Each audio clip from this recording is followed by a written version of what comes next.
So, good morning, or good afternoon, or good evening, wherever you are in the world. Talent Finders would like to welcome award-winning business and life coach, brand and business growth strategist, multi-talented entrepreneur, podcaster, and investor, Kelly Lynn Adams. So, welcome, Kelly. Hi, Karen. So glad to be here. So, Kelly, firstly, I'd like to congratulate you on all your achievements. So, can you share with us how your entrepreneurial journey started? Yeah, so how it started was very not conventional. So I started on Wall Street, then I climbed the corporate ladder for 18 plus years. And at the time, I knew that corporate wasn't going to be for me for the rest of my life. I wanted to do something, I wanted to start something. So I Yeah. actually started in network marketing and I was selling skincare at the time. And one of my clients was like, "You'd be a great coach." And this was back in 2009. And I was like, "A coach? What do you mean, like a basketball coach?" And she's like, "No, no, like a life coach, an executive coach." And I'm like, "Oh, what is that?" So went back to get my certification, got certified, and I fell in love. And I was like, "Oh my gosh, I want to learn about people. I want to help people. I want to serve people." So got certified and I literally started my practice from one email. I sent out an email, not even on social media back in the day, but sent out an email to all family and friends saying, "I'm coaching 50 people for free. Who wants some time?" And I started that way. And all along, I still had my corporate career and I was growing that on the side. And eventually, my coaching business took off, and my consulting and speaking, and also I was supporting really high leaders in corporate, and I was doing big roles. So I burnt out, landed in the hospital, and it took me 2 months to recover. I was Wow. literally emotionally, physically, and mentally drained. My body was shutting down. I developed chronic illness, like all the things, and I that was when I had to make the decision, like, what am I doing? I'm coaching Yes. people, and self-love and at the time, and what else? I think well-being, and then my butt was in the hospital. So that's how it all started.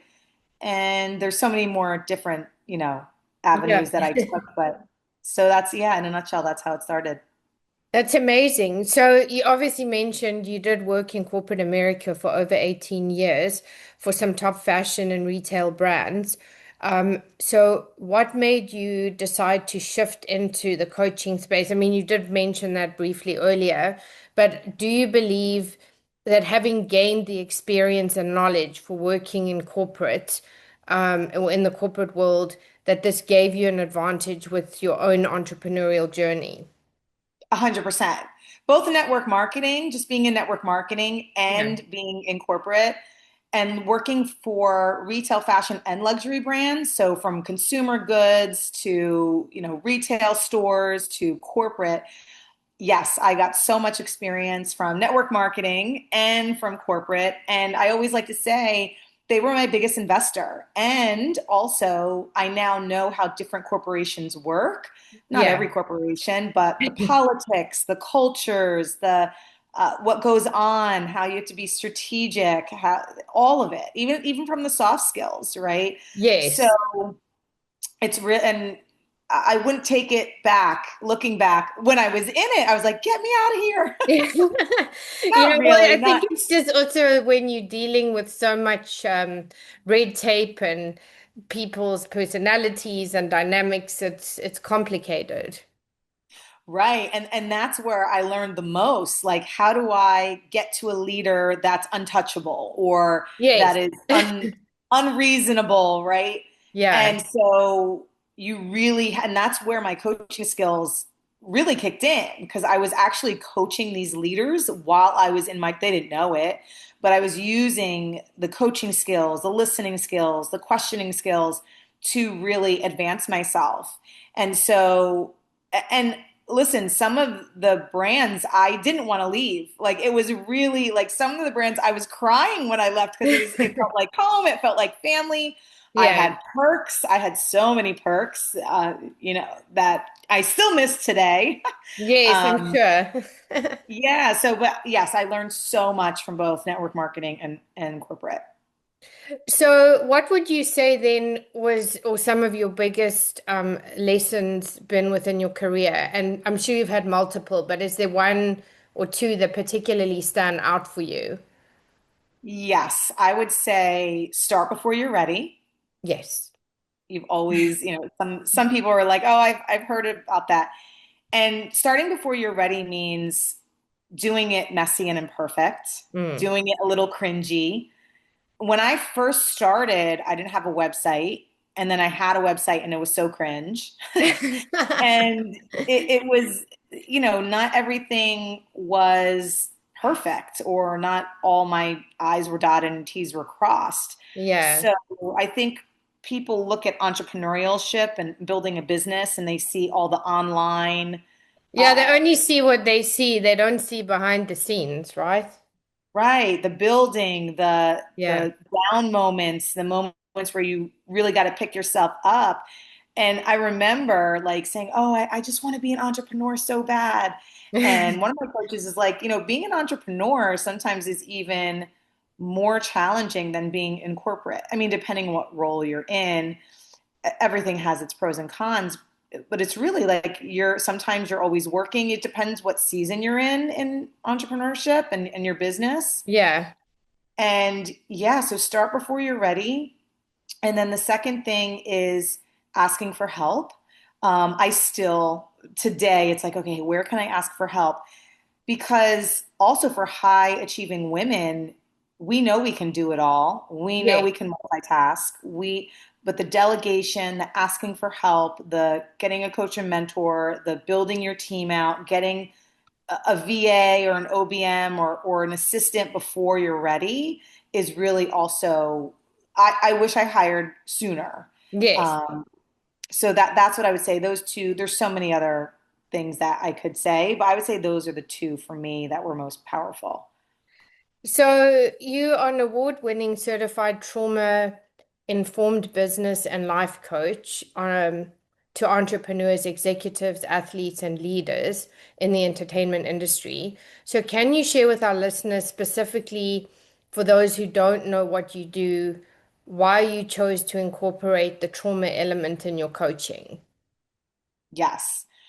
So since 2009, I've coached so many different people Yeah. from world leaders to stay-at-home moms to executives to everyone you mentioned. And what I was finding was I do life coaching and then I also do business coaching. Yes. What I was finding though in both scenarios is that people would feel very comfortable and very safe with me and bring very heavy topics Yeah. into the coaching container. Yeah. And I was like, oh wow, like at some point, like from heavy topics, whether it was molestation or children cutting themselves or whatever. And Yes. I really didn't know how to handle that or where to go with that or how to navigate when someone's in a hypervigilant state, when they're stressed out. So I decided, I really want to understand this, understand just how to navigate it, and then refer out, right, to a Yes. psychiatrist, psychologist, EMDR specialist, IFS, whoever they need. Mm. So I really decided I want to, and I've always been even with coaching, all different modalities, learning NLP, IFS, like learning it because I want to know what's available and be resourced for my clients. So that's when I decided, I really want to take this trauma informed. It was the best decision because also during that process, Mm. I was also healing myself, right? So it's like you go through it yourself and then you can hold it. So I was really healing myself through a lot of different traumas of mine. And then it was like, wow, this was actually very healing for me. And now it's going to be so healing. And I can now, Yeah, navigate and you through. can also impart that to others because you've been going through your own yourself, correct? Yeah, and I can navigate whatever's thrown at me, whatever's thrown at me. I can confidently say, like, I can coach anybody, throw someone at me right now, and I can coach someone with whatever they're going through. And yes, that comes from practice and putting in the reps and doing it, but also it's the training, it's the right you going first, it's the constant Yeah. learning. So yeah, I could coach anyone. I coach my niece, my nephews, like all I That's coach amazing. children. That's amazing. So, with that being said, the coaching industry is heavily oversaturated. So, what would you say makes you different in such a competitive space and separates you from your competitors? And can you give us any examples? Sorry, another. Yeah, so I would say I don't know if I agree if it's oversaturated, because if we look at, there's 8 billion people in the world, Yeah. and we take that, and there's so much healing, and there's so much stress that people are going through as a collective, and Yes. that needs, so I don't know if it's oversaturated. What I will say is it's kind of like, I don't even know if the fitness industry is oversaturated with the, if we look at the population, right? But what Hmm. makes me different, it, I always tell people this, it's kind of like a matchmaker or a personal trainer. Yes, true. True.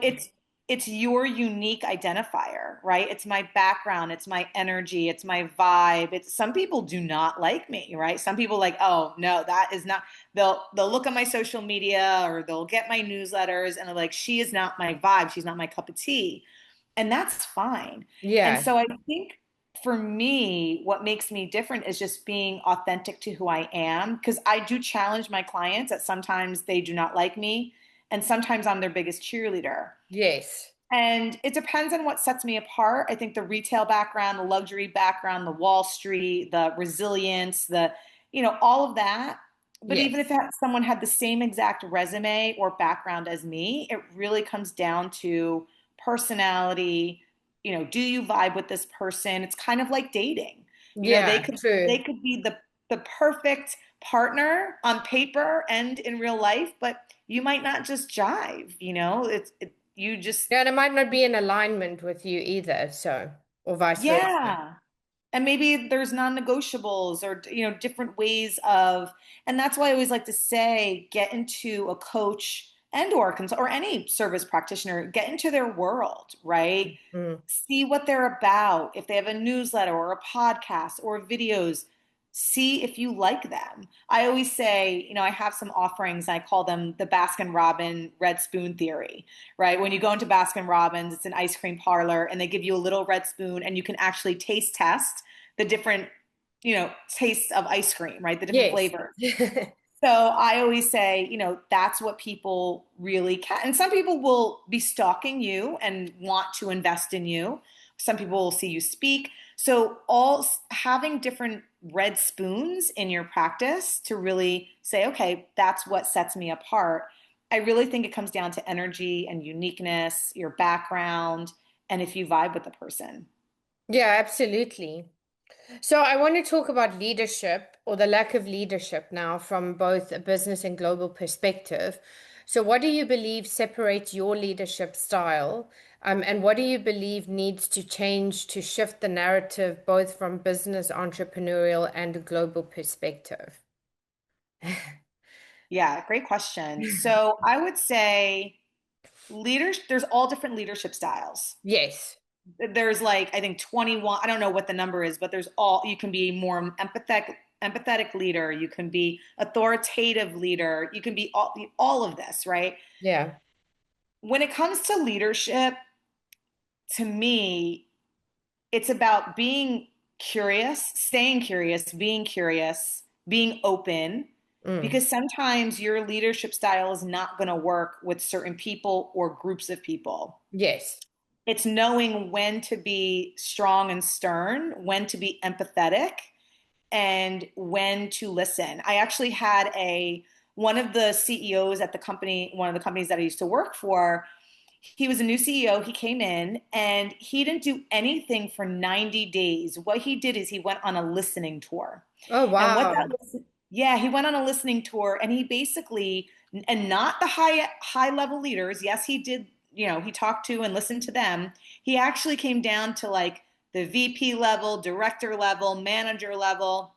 I was actually in one of those cohorts, and he grouped different people together and he asked them questions like, what do you think needs to change? What do you like about the environment? So him going on that 90-day listening tour, to me, that was really incredible as a leader to be like, wow, he's really, whether he agrees or not, he's going to listen, he's going to take in, he's going to assess, and Mm. then he's going to then bring his agenda in. So I think staying curious, listening, being open is, for me, I think is really critical in leadership. Yeah, absolutely. So you're also a contributor. You have obviously many, many talents, as we know, I know, but for our audience. So you're also a contributor to Entrepreneur Magazine, and have been featured on multiple media platforms. So would you say this PR and publicity has helped you and opened the door to other opportunities you may not have had otherwise? Yes, 100%. Okay. And giving you a shout out too. PR and publicity, I tell people all the time, it's Yeah, credibility. It is, absolutely. yeah, it just gives you, it brings you to the next level. I've definitely gotten speaking events from my writing and even from other speaking events, being out there.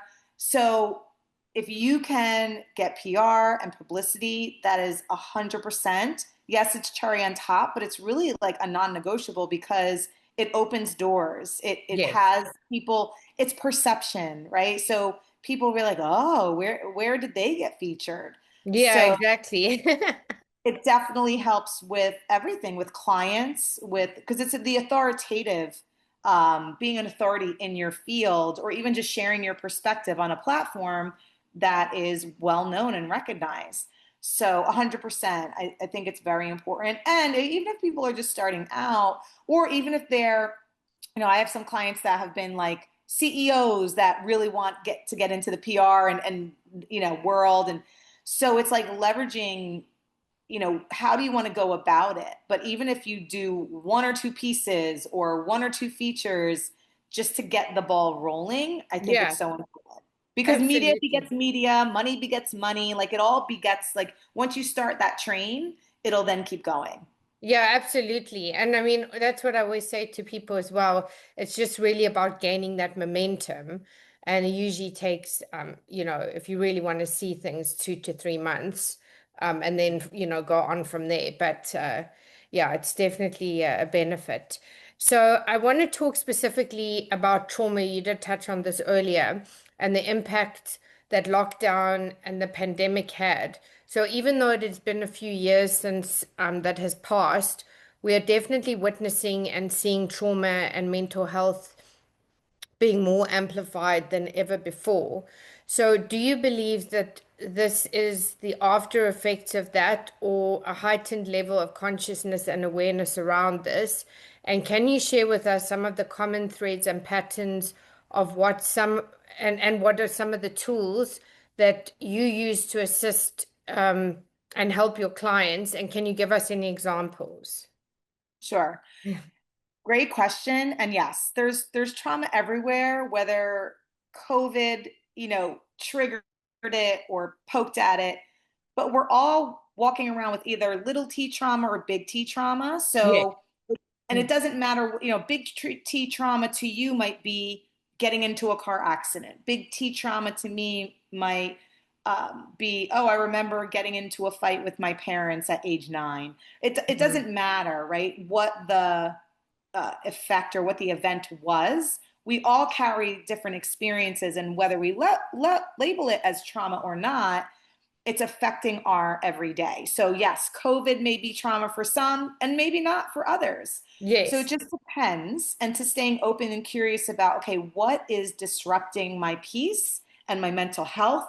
What is, you know, just where am I not feeling peaceful? Where am I feeling triggered?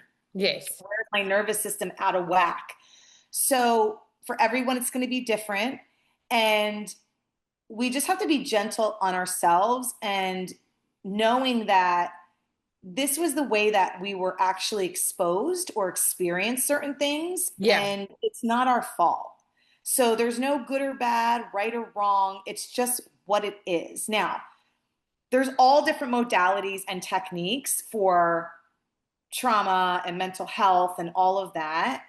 Some people go see therapists. Some people see psychotherapists. Some people do EFT tapping, which is it's called stands for Emotional Freedom Technique. Mm. Some people do hypnosis. Some people do breath work, where you can do breath work. You can do like inhale for 4 seconds, hold for 4 seconds, release for 4 seconds, right? Yeah. Some people are very intentional and they'll do just all different things, recalibrating their nervous system. Some Yeah, people go, even Reiki and things like that is also different modality as well. yeah, and there's different like levels of finding your peace and mental health, right? Yeah. We don't, the whole thing is we don't want to suppress, we don't want to put a band-aid over it. So overeating over it, having sex over it, shopping over it, like what, Yeah, anything, playing exactly. video, yeah, playing video games over it. And sometimes we do, right? Because it's an outlet for us to release the feelings. Mm. But just going in and feeling the feelings, and this is a really great thing, is a feeling only lasts for 90 seconds. So Mm. if you can actually release that feeling, and I actually shared this in my social media yesterday, there was times in corporate when I would get triggered or maybe I would get yelled at or humiliated in front of people. And at that point, like I would freeze because there's different levels of trauma and how we respond. It's like fight, flight, freeze, and fawn. Yeah. And I would freeze in some aspects where I couldn't do anything, but my feelings were there. So even if you're in a high exposure environment, you can actually set a date for yourself and being like, okay, I'm gonna feel this anger when I get home tonight, and I'm gonna beat the crap out of a pillow or scream in a Yeah. pillow or shake it out. You could shake it out, right? Shaking out releases, the adrenaline in your body.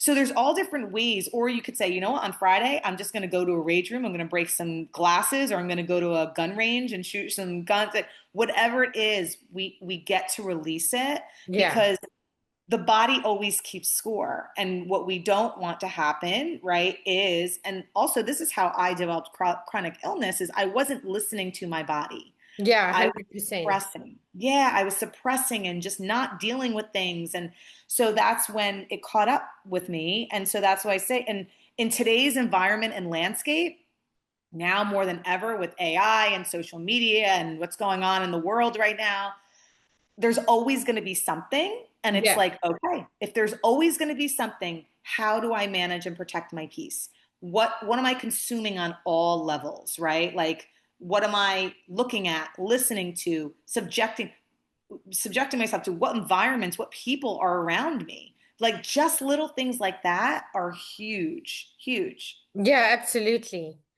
So with that being said, what would you say some of your biggest career highlights have been? And obviously again, you probably had multiple, but if you just want to share one or two with us. Yeah, I would say like, there's been so many. To me, highlights isn't really the highlight reel. To me, the highlights have been at my most vulnerable moments. Like, Yeah.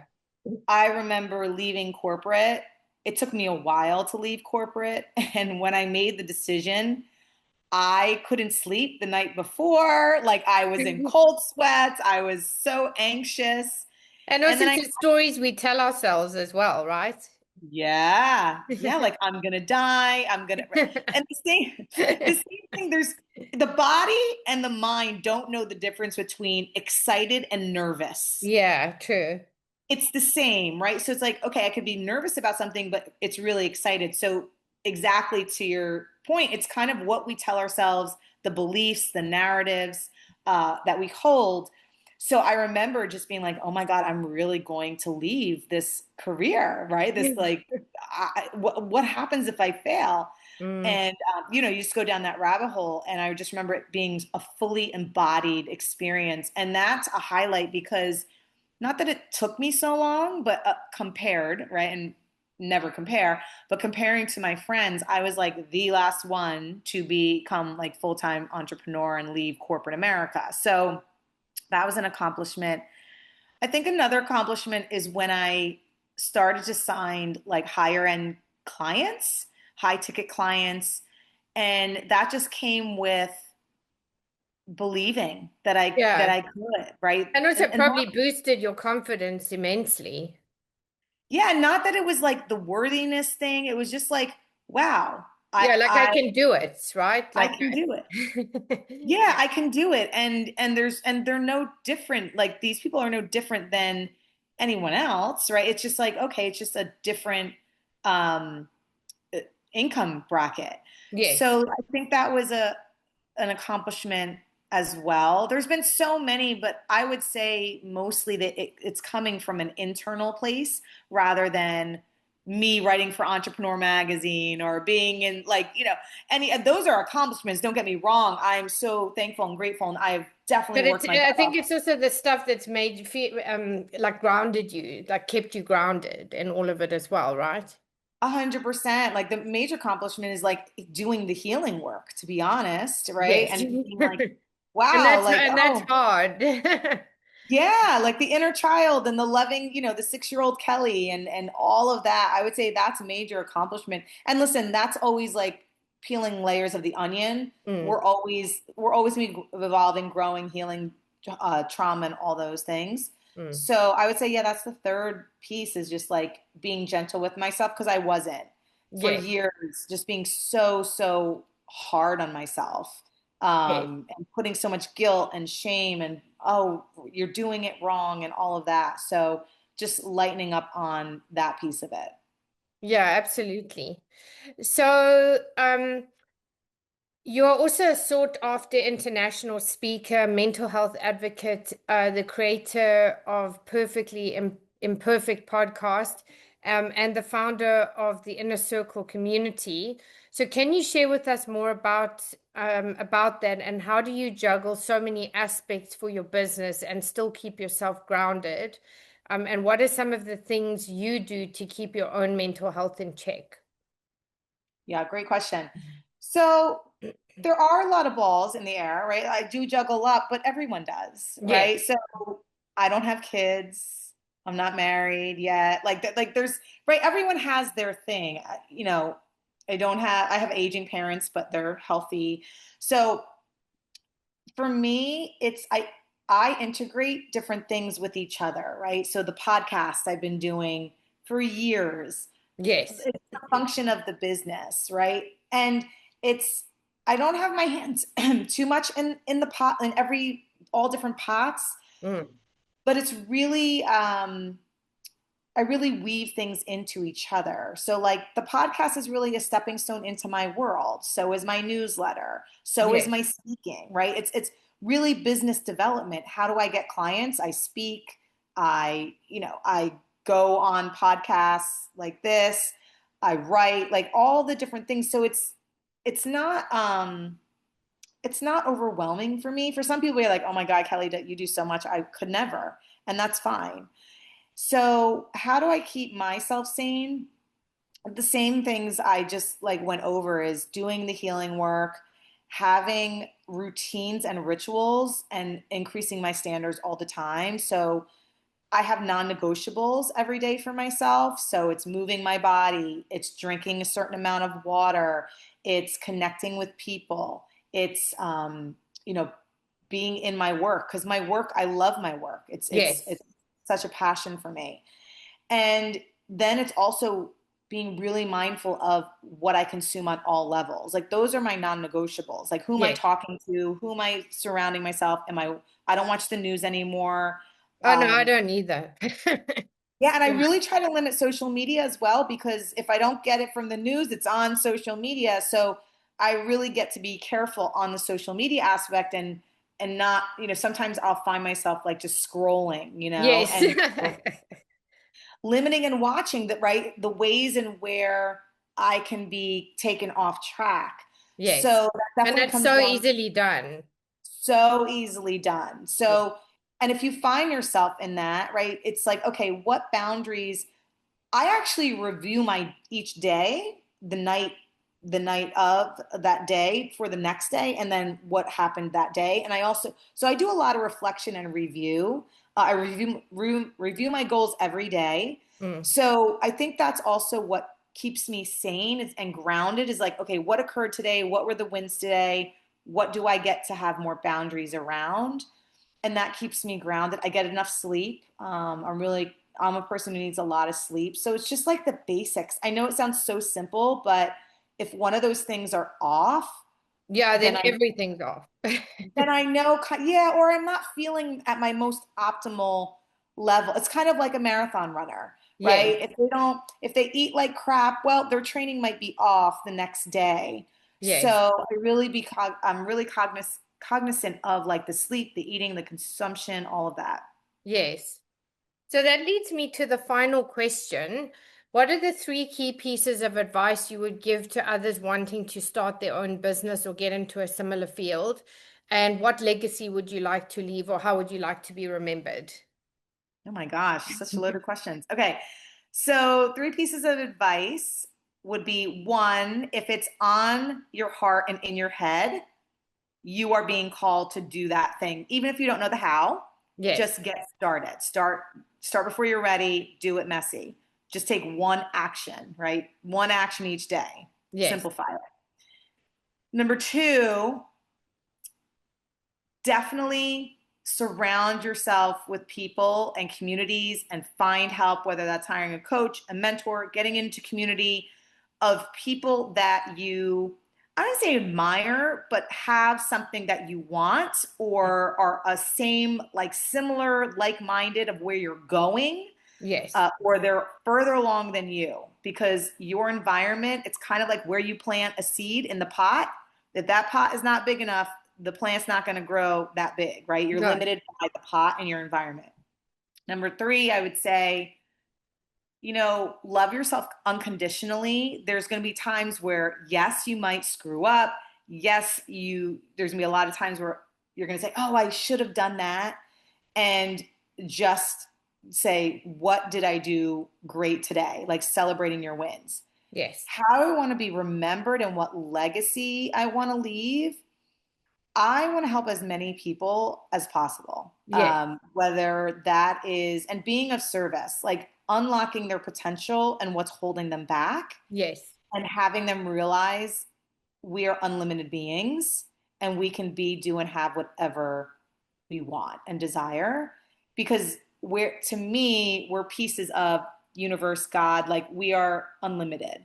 yes, So there's always going to be suffering in this world, but there's always love. So it's like, okay, love is possible in each moment, and saying, okay, how can I create that for someone? How can I shift someone's perception mm, just a little bit more? So that's how I want to be remembered. I mean, there's so many different things of how I want to be remembered, but just having an effect on people in such a deep way, deep and profound way. Well, that's amazing. Thank you so much, Kelly, for sharing your story and for coming on the podcast. And if people want to connect with you, what are the best platforms to do so? Yeah, and Karen, thank you so much for having me on. This has been so fun. They can just head to my website and get on the newsletter list. So it's kellylynadams.com.